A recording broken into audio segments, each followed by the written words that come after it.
Hello all. So let's take a moment tonight to talk SBT90 lens versus Shave Dome and then versus the original D Dome.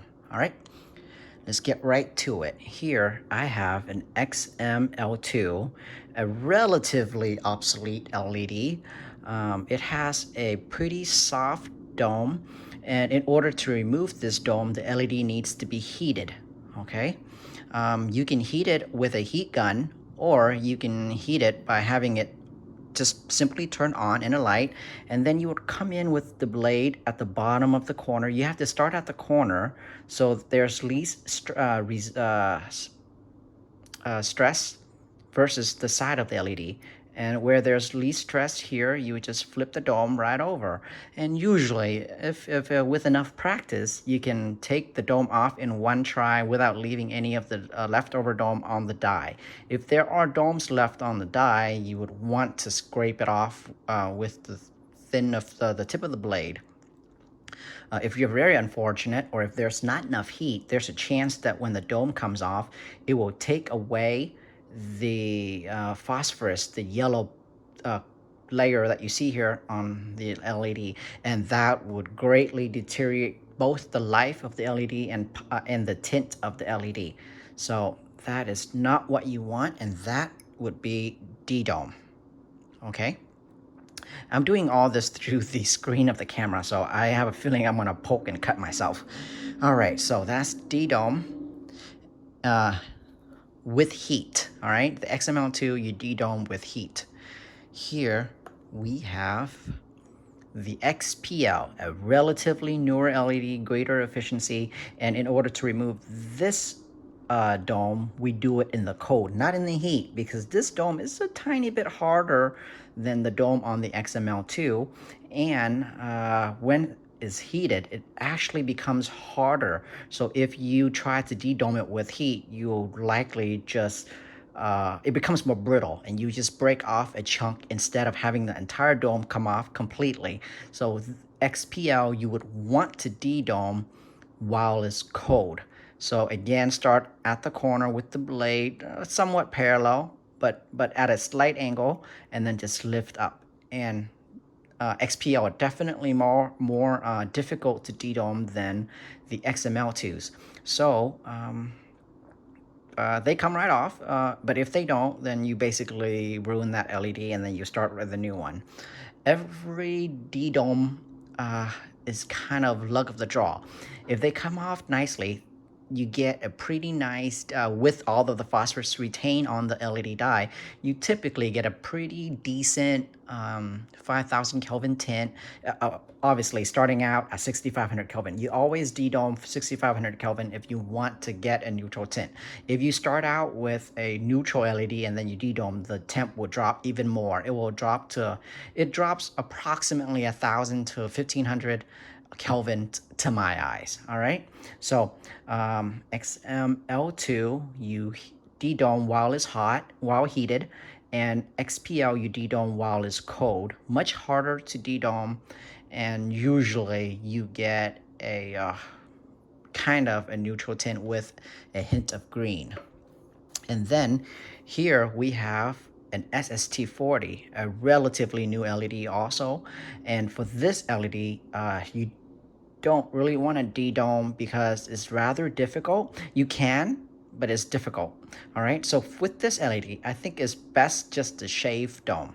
So you would start out with one of these X-Acto blade. Make sure you have a brand new blade, and then slightly dip it in you could just dip it in any type of oil, really. I use sewing machine oil, but that's just what I have. You can use any oil. Just slightly dip the blade. Don't soak it wet. Just dip it lightly on the edge of the blade, and then you would just do it with one cut.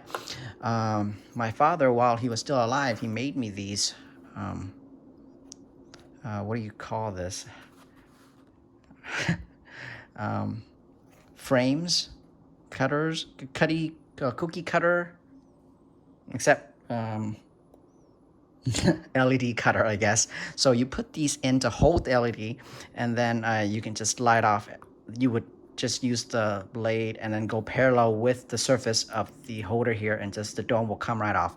If you don't have one of these, you can just make sure the LED is mounted. If the LED is not mounted on a MC PCB, there's really nowhere that you can grip, so you would need to have it mounted, preferably as large of an MC PCB as possible, so that your fingers can be well away from the LED. And then just start and cut. Usually, you only need to make one cut. However, for me anyway, I'm not very good at going just one cut in parallel. So I would make one cut, and fearing that I would cut down into the die, I kind of angle the blade up. So it will start out, this corner right here will be lower than the opposite corner. So I would have to flip the LED 180 degrees and start at the other end and do another cut. That way I can have the plane of the die here, the plane of the dome flat out with the die. And the advantage of shaved dome is you retain the original LED tint. Maybe there's a tiny bit shift, but it's so little minor that it's not a problem. If it's a 6500 Kelvin LED, you typically retain 6500 Kelvin, still a relatively nice pure white without any off tints. The disadvantage is there's still a thin layer of dome material on the top of the LED die, which protects the LED die, but you won't get maxed out beam intensity as a D-dome would be. And you cannot really D-dome a SST40 like I said. You can, but it's difficult, and I don't advise, I don't recommend it, all right? And then here we have shave dome also, but this SST40, you would shave dome in one cut or two cut at most, by one going that way and another going the other way. Ow. Okay, and then with the with the XHP90.2, you also do a shaved dome. And the odd thing is, with this particular LED, even when you do a shaved dome, there's still a temperature drop. So this, let's say that this LED is a 6500 Kelvin. When you do the shaved dome, the temperature will drop down 1000 to 1500 Kelvin. But the weird thing is, the temperature mostly drop in the corona and the spill, while the hot spot is still pretty close to the original tint of the LED. So it's a different animal, okay? And this one, my dad also make me an LED cutter, so I would fit it right over the LED like so. And the difference between this and the SST40 is you have to shave this LED in layers. So you would there is just so much resistance on this dome, for lack of a better term, that if you try to start at the bottom, the LED will just become brittle and it'll break off in chunks, and that's really bad. You will likely ruin it with the first cut if you start at the very bottom. So what you want to do is make many slices. Again, wet the blade with any type of lubricant. Vaseline is okay too. And then just make thin slices. I would recommend maybe making at least 5 to 6 slices before you get to the final slice. And on the final slice, if you cannot make it flat on a flat plane, then you would have to come in at the other corner, and possibly from every 4 corner, to flatten it out. Okay, so SST70 is quite a bit more difficult to shave dome, and I honestly don't really recommending it. Yes, you gain throw, but then you have all the off tints, and I'm not a fan of that. Okay, if you do want to shave dome, actually, I found out that the XHP90.2 4000 Kelvin actually say shave dome pretty nice. The tint will come out. It will drop less. It will drop maybe 500 to 1000 Kelvin, and it comes to a really nice warmer tint. However, if you start with a 6500 Kelvin and you shave the dome, it will turn out really weird, with the hot spot being cool white, and then green and neutral 5000 Kelvin-ish corona and spill, and that I don't recommend. Okay, but in general, I don't recommend shaving the dome of the XHP70.2.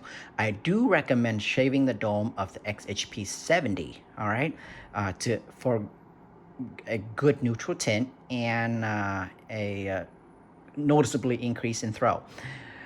The XHP70, you can just do one cut and you don't have to do different layers of slices, okay? All right, so now that we talked about D-dome and shave dome, let's talk about D-lens. Here I have some SBT90 LEDs in red or white, it doesn't matter. D-lens process is exactly the same. And for this LED, it actually comes, let me focus here, it actually comes domeless from the factory, except if you look carefully here, you can see a lens box. That lens box is sitting right over the LED die to protect it. And removing this lens box will remove the glass layer and obviously would have more out the front output. All right, so let's remove this this lens box. All right. Oh, this is kind of hard. Let me adjust the camera real quick to see if I can zoom in a little bit more so you can have a better view. Okay.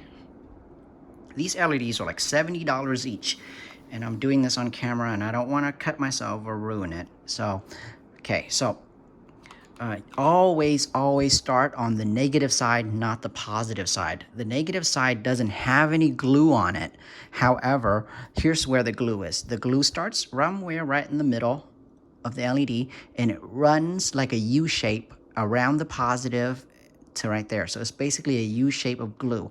I have no clue why there is no glue on the negative side. It's almost like they did it so that we can easily de-lens the LED. All right. You see what I mean after I remove the lens box. So you would have to have a brand new blade. All right. Every time I de-lens these LED, I start with a brand new blade. The reason is because you want a very razor sharp edge on the blade so that you can get,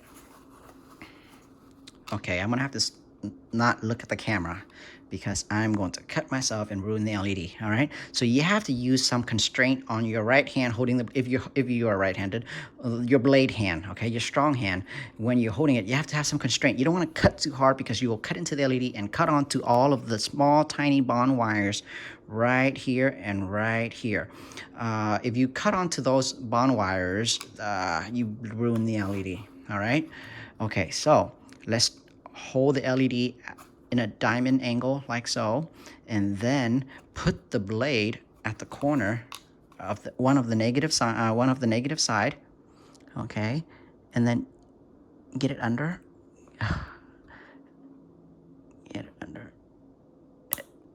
and then you kind of want to pop up the blade like that, and then it should pop off.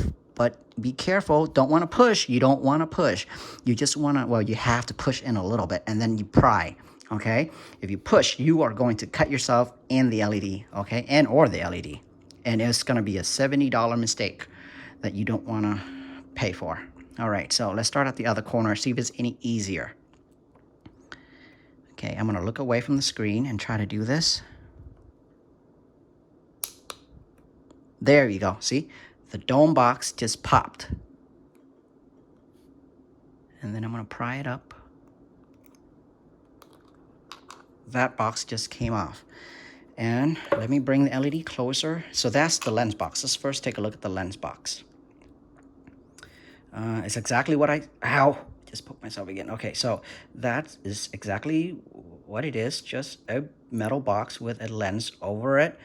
And the lens, honestly, I try to clean it with a microfiber towel and it doesn't look very clear. So I don't, removing it would definitely boost performance.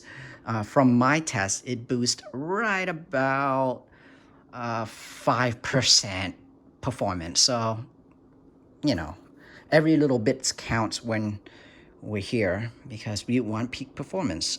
as much, every single bit of it. Okay, so there. Like as I said, now you can see there's glue only, where's the knife? Here it is. Okay, you can see that U-shape glue right around the LED and just there, and I don't know why there's no glue on the negative side. So when you do, if you try to clean the LED with a solvent, the solvent will sneak up under the LED on the negative side and wet the LED dye. So be very careful. You do not want to clean this LED with soaking solvent, because liquid will seep into the LED and on top of LED dye and possibly onto the bond wires right here. You probably can't see the bond wires, but if it makes it onto bond wires, it can short out the LED, or it can taint, rust, whatever, corrode the bond wires, and that will be terrible. All right, so now that we have the LED D-lens, you will see that that white glue layer have to be cleaned off. Otherwise, if you put a reflector over it, okay, it is very hard to demonstrate this on camera, but the left side with having glue is taller than the right side. The positive side having glue is taller than the right side. So what happens is the reflector won't sit flushed. So the reflector is ever so slightly tilted that way. And we don't want the reflector tilted, because then the beam won't be in perfect focus, and it just makes beam tuning that much more difficult when the reflector is not flat sitting on top of the LED. All right. So we have to scrape out the white glue part, and this part, the epoxy, and this part is pretty difficult. I'm going to try to do this on camera, and I have no clue how the camera will capture it, but let's do it together. Okay, usually, I don't know why I didn't today, but I should have mounted this LED onto an MC PCB so I have some grip, but it is what it is. I'm here, and I don't have it mounted, but I'll do it anyway, okay? I'll try to clean it anyway. All right, so I would just hold it on the grip here on the sides, and then you have to scrape off this white epoxy. Be careful, because one slip onto the bond wires, you will cut them right off, and that will be the end of your $70 LED. All right. I'm not good at multitasking, so let me just shut up and do this. All right.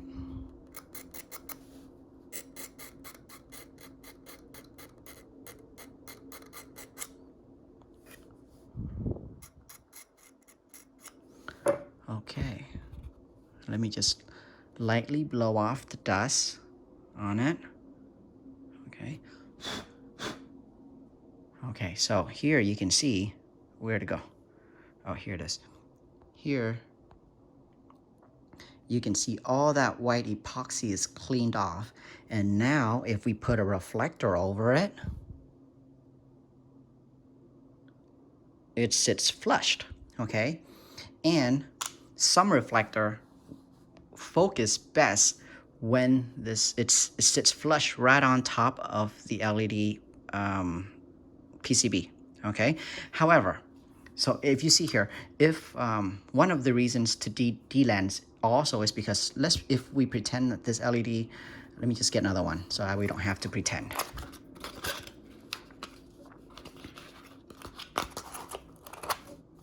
I'm not even sure why these damn LEDs are so expensive. All right, so see here, this is an LED with the lens box still, and obviously is taller than the LED without the lens box. So if this reflector sits on top of the lens box, that's as close as it'll ever sit to the die. And at this, with this particular reflector, which is the KR1 reflector, the KR1VN reflector, if this reflector have to sit on top of this LED lens box, it's too far away from the LED. The LED is not at the ideal point of focus, and the beam is not perfectly tuned, all right? Not perfectly focused, because the LED is not closer into the reflector. So in this case, that lens box have to be removed. You don't have a choice. It's not just about the 5% increase in performance. You have to remove the lens box for the beam to focus. So with it focused, with the epoxy removed, the reflector now sits flush, and with the LED mounted on an MCPCB in the light, preferably screwed down or epoxy down into the light, and you have it all centered and everything, and then you would drop in the reflector and then put glue, and then you would have the light, I would have the light turned on, shined onto the ceiling, and then I can take a look at the beam that way, and then I'll shift the reflector left and right, up and down, until you get perfect beam focus. And then I would use Gorilla Glue. Okay, I buy them in bulk, and then I buy one of these small ones so I can refill. Okay, and then I would run Gorilla Glue around the edge of the reflector. Okay, and then this is what you want right here. It's called BSI Bob Smith Industry Instaset, and this is really good. This is a really big bottle. I put some of that into this little bottle with a small syringe on it, so it's easy to dispense. And with the glue on the edge of the reflector, I would slowly and lightly dispense this Instaset chemicals around into the super glue, and it would cure the super glue within 10 seconds. All right. What else do I want to say before I forget? Okay, so in the case of the KR1VN, you would want to have the reflector sit as close as it can in you would want the LED die to sit as close as it can into the reflector for perfect beam focus, but that is not always the case. All right, with some reflectors, such as the reflector from the SBT90.2, you want the reflector actually have to sit a distance away from the LED die for perfect focus. So if that's the case, I would use something like this. So I would, of course, de-lens the LED. We de-lens for the performance, okay? Oh, I forgot to mention, de-lensing removing the lens box also make the tint, subjectively to my eyes, whiter than the original tint. So if the original tint is, say, 5700 Kelvin, de-lensing it makes it maybe 6000 Kelvin, all right, to my eyes. All these are just numbers I'm pulling out of a hat, to my eyes, all right, very subjective, but you get a whiter tint. So removing the lens box or de-lens improves tints to my eyes and have a noticeable increase in performance, all right? And then on top of that, you get a better beam focus with certain reflectors. However, for reflectors such as the SBT90, you need these spacers, and where to go? You have to add these around the LED. I'm just gonna pull it off and show you. So you would add these around the LED like that, but you have to be extra careful not to let it sit on the bond wires. Basically, whatever you're doing, the reason I charge 50, oh, crap. Give me a second here. Okay, let me not mess with that. I will worry about that later, okay? So the adhesive just stuck onto the LED, so I will have to be careful. I don't want to break any bond wires. All right, so the reason that I charge $15 for D-lens in most of my lights is because of the entire process, and I have to be extra careful handling the LED. And if I break it, I'm out a bunch of money. All right, with certain reflectors though, you have to prop the reflector won't focus until it sits a certain level away from the LED die.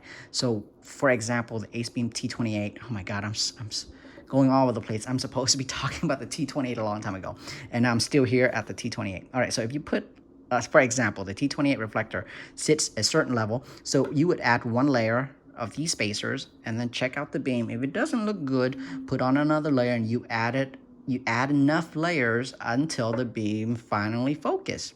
All right, and that's that. So focusing is all about having the LED sitting closer in or closer out.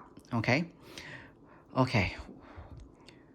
In a very smooth reflector with a D-dome LED, you usually get a bright white ring around the hotspot.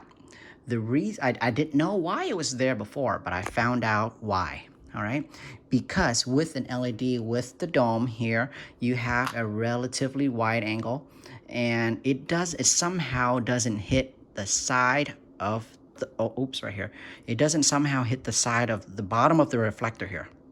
Let me see if I can focus that. So you're just gonna have to take my word for it. The camera doesn't quite capture, but around this lip here on the inside of the reflector is very shiny because it's also coated with the mirror-like reflector material. And that thin layer right there, having the LED dye very close in, it shines onto that lip right there, and it makes that bright white ring around the hotspot. So I should have brought a permanent black marker, but let's pretend that this is the permanent black marker, okay? You would just hold it at an angle like this, and then, oh, actually, it's easier if you just have the reflector sit on a clean surface, hold the pen, the black pen, with one hand, with your strong hand, and then you spin the reflector. Once you spin the reflector around, the inside lip of the reflector hole will be darkened, and that ring will mostly mitigate. In some cases, it will completely disappear. In some cases, it will just mitigate, all right? But the reduction with the ring will be noticeably, if not eliminated. Another reasons that you would have a bright ring in your beam is having the bezel of the light, the stainless steel bezel, being too shiny, and that could add a ring. So you can black out the inside of your stainless steel bezel if it's shiny with a black marker, or you can just heat it so that it will shift to a darker color. What is what I do to, and I call it HC, heated color. All right, and if you or AHC, which is abrasive heated color, where I would scratch up the inside of the metal surface, and then I'll heat it so it'll even hold the color even stronger. And that's what I do to eliminate some of the artifacts in the beam. Okay, so I think that should conclude mostly everything I want to talk about with beam tuning, D-dome, shave dome. All right, so if you have any questions, I guess put it in the comments and I'll reply. All right, thank you.